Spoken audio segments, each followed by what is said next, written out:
DPR resmi tolak pengesahan RUU perampasan aset yang diajukan Presiden Prabowo dalam rapat paripurna terakhir. Lagian mana mungkin sih? Kalau disahin kan habis dong menterinya, habis dong DPR-nya, habis dong Praroro. Lagian ini kan lagu lama, lu jangan main sinetron-sinetronan. Paling ini juga skenarionya presiden yang minta. Biar udah dibahas dulu di DPR, ntar tolak aja. Agar nggak terkesan gue yang salah. Agar rakyat menilai gue emang mau RUU perampasan aset disahkan. Tapi ditolak DPR. Sinetron, lagu lama lo. Lagian DPR kan isinya boneka semua. Ketua partainya aja menteri semua, pembantu semua. Gimana mau disahin sih, Lagian jangan pada sinetron-sinetronan lagu lama. Kalian kalau kagak bisa kerja yang bener, mundur lo. Bagoy emang, koplok lo, bangke. Sekarang anggota DPR MPR resmi menolak rancangan undang-undang untuk perampasan aset untuk para koruptor. Selamat ya untuk para koruptor, Anda telah dilindungi oleh DPR MPR. Ternyata anggota dewan itu bukan memihak rakyat, akan tetapi dia itu memihak koruptor. Nah, untuk tahun depan bila ada pemilihan untuk rakyat Indonesia setuju tidak, jangan ada yang memilih anggota dewan, DPR maupun MPR maupun pusat maupun daerah. Setuju tidak? Hari ini kita berdiri menyaksikan sebuah kenyataan pahit dalam penegakan hukum di negeri ini. Penolakan terhadap RUU perampasan aset bukan sekedar pembatalan sebuah draft hukum, melainkan sebuah kemunduran besar dalam upaya pembersihan negara dari praktik korupsi. Inti masalahnya sangat jelas. Bagaimana kita bisa memberantas korupsi secara tuntas jika instrumen hukum untuk menyita aset para koruptor justru dijegal di parlemen? RUU perampasan aset adalah kunci untuk memiskinkan koruptor dan mengembalikan uang rakyat yang dicuri. Menolak rancangan undang-undang ini berarti melemahkan benteng pertahanan kita melawan kejahatan kerah putih. Korupsi tidak akan pernah selesai jika hukum hanya mampu menghukum fisik pelakunya, namun membiarkan harta hasil kejahatan tetap aman dinikmati. Kami tidak butuh retorika, kami tidak butuh janji-janji politik di atas panggung. Yang rakyat butuhkan adalah tindakan nyata dan keberanian politik dari setiap partai dan seluruh wakil rakyat tanpa terkecuali untuk mendukung regulasi ini.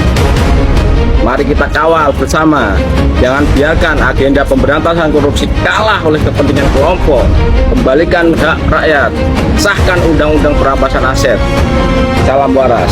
Breaking news, baru aja DPR menolak RUU perampasan aset. Iya, cakep ya. Banyak selamat buat para koruptor ya. Calon-calon pejabat yang mau korup, banyak selamat ya. Sekelas Bapak Prabowo aja kagak sanggup nih untuk mencegah para koruptor untuk dirampas asetnya. Rakyat Indonesia sekarang sedang dipertontonkan sebuah dagelan politik atau sinetron politik. Kenapa? Karena 580 orang anggota DPR RI menolak rancangan undang-undang perampasan aset yang diusulkan oleh pemerintah. Ya, bodoh kan? Padahal ini kesempatan loh berpihak kepada rakyat. Kesempatan nih sekali lagi berpihak kepada rakyat sekarang. Karena apa? Karena ada kecontohan 2 kasus korupsi yang fenomenal. Ya, mereka tidak mengesahkan karena kan alasannya HAM, melanggar HAM. Jadi tidak mau mengesahkan perampasan aset, undang-undang perampasan aset bagi para koruptor karena melanggar HAM. Ini kesempatan nih buat contoh yang fenomenal tentang korupsi yang dilakukan oleh pejabat Kejagung, yaitu Pak Febri Adriansah, yang pada saat itu jadi Jampitsus, dan satu lagi Bupati Surakarta, Eti Suryani. Ini kesempatan loh. Ya, ayo coba berpikir cerdas, jangan bodoh. Ya, berdua ini kasus korupsi ini melanggar HAM nggak? Ayo, pakai hati, jangan pakai otak yang bodoh para anggota Dewan 580 orang itu. Ya, ini melanggar HAM nggak? Melanggar HAM, bos, menurut kami sebagai rakyat. Kenapa? Karena mereka telah merampas hak rakyat Indonesia, telah merampas dan telah menghinakan rakyat Indonesia. Kenapa? Karena kita sudah membayar pajak, bos. Sudah dikumpulin oleh pemerintah untuk membangun, ternyata diambil sama mereka untuk memperkaya nih diri sendiri. Itu melanggar HAM, bos, menurut kami. Tapi kalau menurut Anda, nggak melanggar HAM. Makanya kita nggak ngerti nih. Yang bodoh rakyat atau anggota DPR RI. Ya, jangan-jangan kecurigaan kami muncul nih, bos. Menjadi benar ya. Para anggota DPR RI yang 580 orang itu melindungi, membackingi, dan membentengin para koruptor, para penjahat, maling, untuk memperkaya diri sendiri atau alias koruptor. Ayolah sekarang, waktunya Anda sekali lagi masih punya jalan, masih punya waktu untuk mengesahkan undang-undang perampasan aset bagi para koruptor. Atau kalau nggak bisa ke situ, usulkan bareng pemerintah, ke pemerintah untuk membuat usulan, membuat undang-undang hukuman mati bagi para koruptor. Ayo, 580 orang anggota DPR RI, saya ajak untuk berpikir waras, karena Indonesia saat ini tidak baik-baik saja. Ayo, kami rakyat Indonesia pengen Indonesia menjadi baik-baik saja, tidak ada koruptor dan hilangkan koruptor. Sekali lagi, saya ajak pikir waras. Salam waras, merdeka.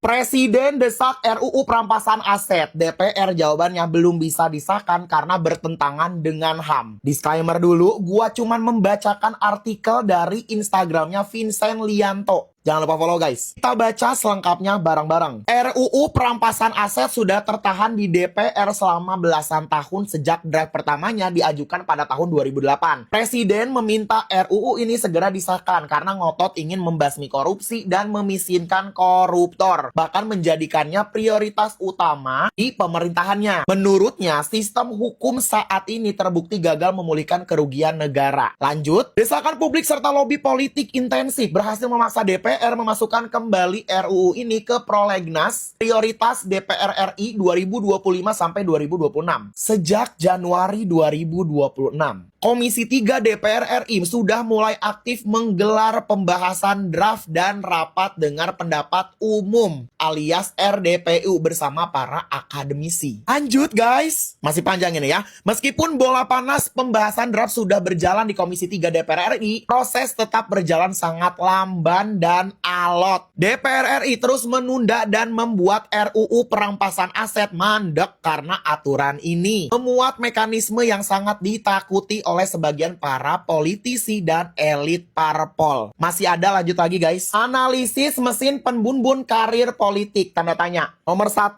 RUU ini berpotensi jadi mesin penbunbun massal dalam tanda kutip bagi karir politik, kekayaan, dan dinasti sebagian elit di DPR. Nomor 2, alasan teknis soal HAM, asas praduga tak bersalah, atau sinkronasi regulasi sebagian besar cuman topeng birokrasi buat menutupi ketakutan real mereka. Nomor 3, aturan ini berpotensi jadi pisau bermata dua dalam tanda kutip ya guys ya, yang menyasar aset milik siapa aja, termasuk lingkaran politik. Oke, ini dia 3 alasan jujur DPR takut RUU ini. Kita baca lagi guys. Yang pertama nih, garis tebal banget nih guys ya, takutan menjadi senjata makan tuan. Modal politik puluhan ratusan miliar untuk duduk di DPR sering bersumber dari jaringan pengusaha dan aliran dana informal. Kalau RUU ini disahkan, jalur logistik pemilu mereka bisa putus total lewat pasal kepemilikan sesungguhnya. Nomor 2, kekayaan tidak wajar. Pasal unexplained court order berpotensi langsung membidik anggota parlemen dengan rekening dan aset yang tidak sebanding dengan penghasilan resmi. Di nomor 3, pemutusan warisan korupsi ke anak cucu. Negara bisa menyita aset yang sudah dipindah tangankan ke pihak ketiga, termasuk keluarga inti. Selanjutnya, kalau UU ini sah, koruptor harus jadi detektif hartanya sendiri. Selama ini pejabat dengan gaji puluhan juta tapi punya rumah elit, mobil mewah, dan jam tangan miliaran aman karena jaksa tidak punya bukti pidananya. Kalau RUU ini sah, mereka dipaksa melakukan pembuktian terbalik. Wajib membuktikan dari mana setiap rupiah yang mereka punya berasal. Jika tidak bisa menyerahkan bukti, slip gaji, warisan resmi, atau bisnis legal, aset itu otomatis dianggap hasil kejahatan dan dirampas negara. Selanjutnya mungkin yang terakhir ini akan jadi pertanyaan ya guys ya buat kalian. RUU yang bisa miskinkan koruptor kenapa susah banget disahkan? Ini kayak pengibaratan nih guys ya. Ada tali nih, ada tali antara rakyat dan elit politik. Belasan tahun mandek, alasan resminya soal HAM. Tapi banyak yang curiga ini soal melindungi kekayaan sendiri. Menurut kamu ini murni soal perlindungan HAM atau soal menyelamatkan aset yang gak jelas asal-usulnya? Informasi ini, reaksi kalian pada gimana sih guys ya? Gue pengen tahu, Mbak tulis di kolom komentar. Tunggu. Ini ada berita DPR resmi tolak pengesahan RUU perampasan aset yang diajukan Presiden Prabowo dalam rapat paripurna terakhir. Karena takut termakan berita hoax, akhirnya saya cek and recheck lagi nih beritanya. Ternyata bukan ditolak guys, tapi sebenarnya masih berlangsung pembahasannya di DPR saat ini. Mengapa pembahasannya lama? Karena sebenarnya DPR itu masih berhati-hati dalam menyusun aturan ini agar tidak melanggar hak asasi dan menimbulkan penyalahgunaan wewenang. Begitu. Jadi artinya sekarang itu DPR tuh sedang menggodok terus. Yang saya takutnya pancingnya hangus. Padahal ya tinggal siapa yang dicurigai, langsung dia itu diperiksa. Semua harta kekayaannya itu dari mana-mana saja, gaji dia berapa, terus itu pengeluaran dia berapa, pemasukan dari mana-mana saja, apakah setara dengan kekayaan yang dia punya sekarang. Sesimpel itu. Kenapa harus terus digodok? Godok terus dari dulu. Kok nggak matang-matang? Sampai kompornya loh hampir meleduk.